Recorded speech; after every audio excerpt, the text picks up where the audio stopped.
नांदेडमध्ये महानगरपालिका सार्वत्रिक निवडणूक 2025च्या पार्श्वभूमीवर बोगस व दोबार मतदार नोंदणीचा मुद्दा पुन्हा एकदा तापलाय।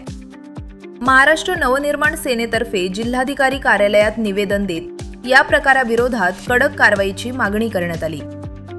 मनसेचे जिल्हाध्यक्ष तथा राज्य उपाध्यक्ष दीपक स्वामी यांनी आपल्या सहकाऱ्यांसह दिलेल्या निवेदनात म्हटले की प्रभागनिहाय अंतिम मतदार याद्यामध्ये मोठ्या प्रमाणावर बोगस मतदार आणि डुप्लिकेट नावे आढळत आहेत। विशेषतः इंद्रप्रस्थ परिसर, खाजीनगर, बोखर, आंबेडकर नगर या भागांमध्ये हजारोंच्या संख्येनं नियमबाह्य नोंदणी झाल्याचा दावा करण्यात आला।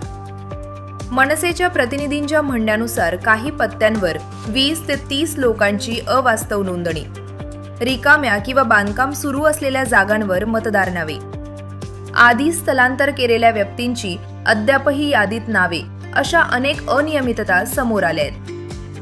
मनसेनं जिल्हाधिकाऱ्यांना तातडीनं चौकशी करून अशा सर्व बोगस दोबार नोंदी हटवण्याची मागणी केली आहे।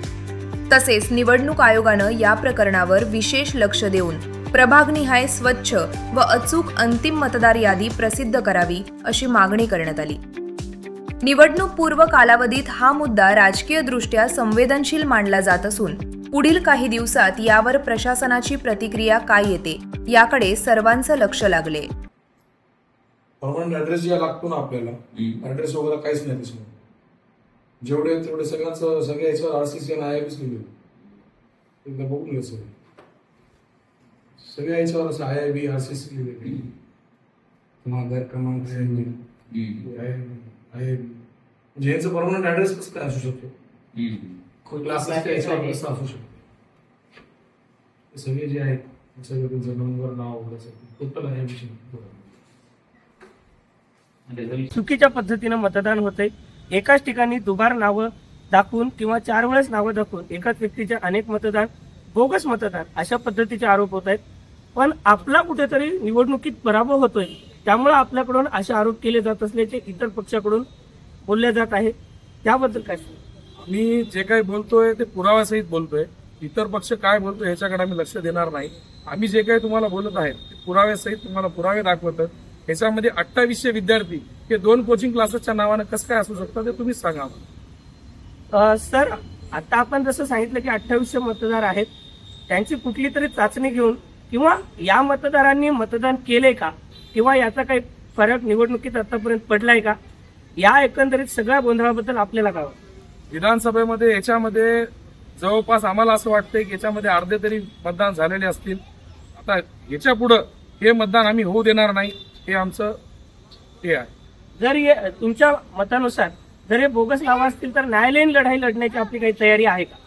आम्ही सन्माननीय राजसाहेब ठाकरे यांच्यापर्यंत हा विषय पूर्ण पाठवलेला आहे। जसं आम्हाला वरून आदेश येईल त्याप्रमाणे आम्ही लढू। सर, या बोगस मतदार यादीमुळे लोकशाहीला कुठेतरी धक्का बसतोय का?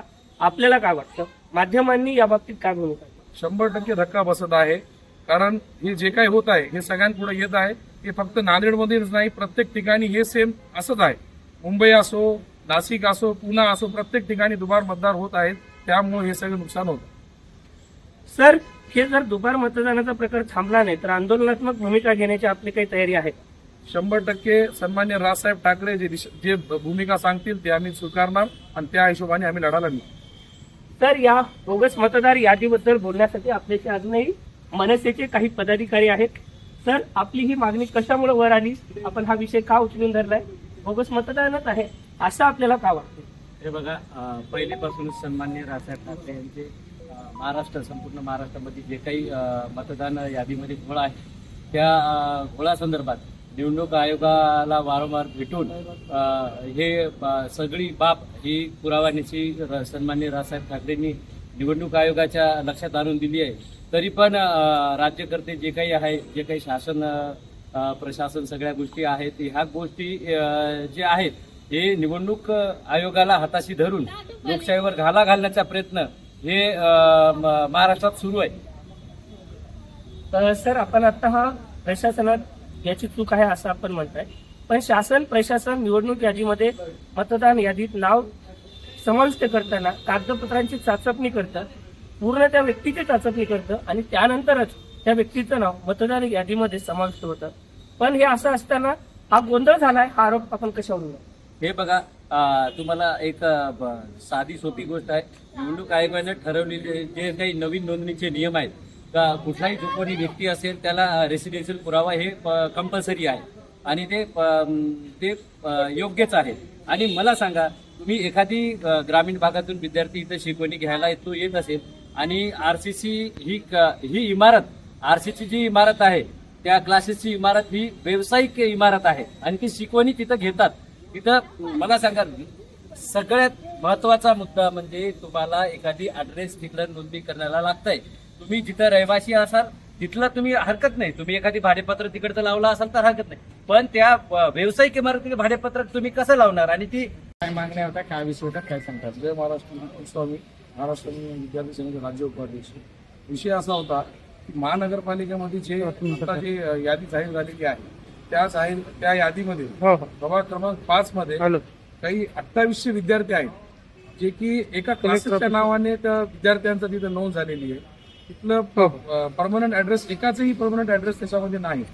सगळ्यांचा ऍड्रेस, जे काही ऍड्रेस प्रूफ जे राहायला पाहिजे त्याच्यामध्ये 2 क्लासेसचे नाव आहेत, एक IIB, दुसरं RCC, जे की तसं काही इलेक्शन कमिशनच्या ह्याच्यामध्ये तशी नसते.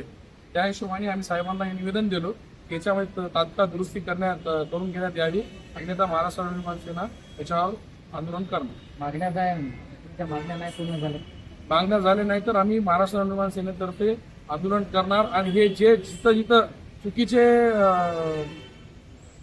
बूथ असतील ते बूथ आम्ही उद्ध्वस्त करणार.